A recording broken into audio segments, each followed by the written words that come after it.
Mr. Chairman, I share Senator Hatch's view about Colombia's progress, and many of us have stood with Colombia when there were many others who would not, including putting our votes where it's necessary to give them the wherewithal to regain the sovereignty of their country.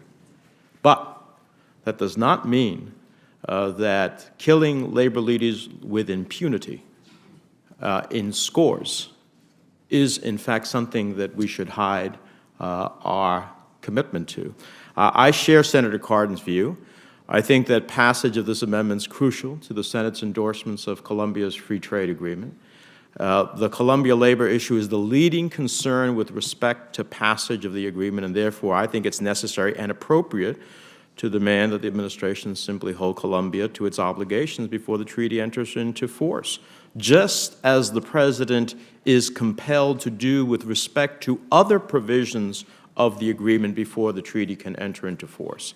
So it makes zero sense that the President has to certify that Colombia has taken measures necessary to comply with all other provisions of the agreement before entering into force, but not with respect to its labor commitments, which is the primary concern so many of us have with this bill.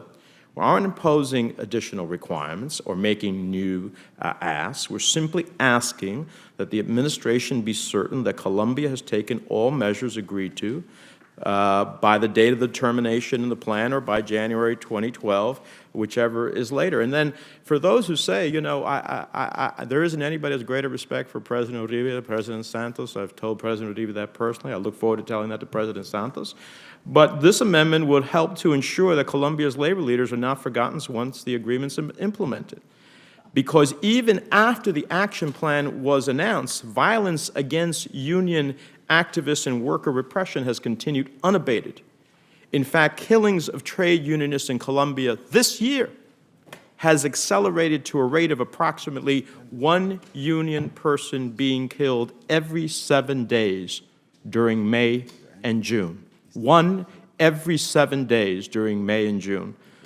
Just to give you an example, on June 20th, Alejandro José Peñata Lopez, a teacher and a member of the Association de Maestros de Córdoba, the Teachers Association of Córdoba, affiliated to the CUT, was murdered. He disappeared after leaving school, and his body was found with signs of torture. He had been hanged with barbed wire. On June 9th, Margarita de las Sales Bach, a judge on the Sixth Circuit Labor Court and a member of the Asono Judicial Union, was killed in Barranquilla after leaving the courthouse. She was survived by her husband and daughter. On June 8th, Jorge Elisea de los Rios, a teacher, an environmental campaigner, and a member of the SER Union, was killed in Pereira. He was shot several times from a motorbike while on his school's campus. A leading member of the Medura non-governmental organization, he's led a campaign to expose the damage wreaked by open-air mines belonging to multinationals. And on May 29th, Carlos Julio Gomez, a teacher, a profession we revere in this country, a member of the SUTEF union, was shot and killed in Cali. So I look at these, Mr. Chairman, and I say to myself, without the inclusion of an amendment of this nature or the other one that I'll offer if this one does not pass, at least for notification, I regrettably will not be able to support the Colombia Free Trade Agreement.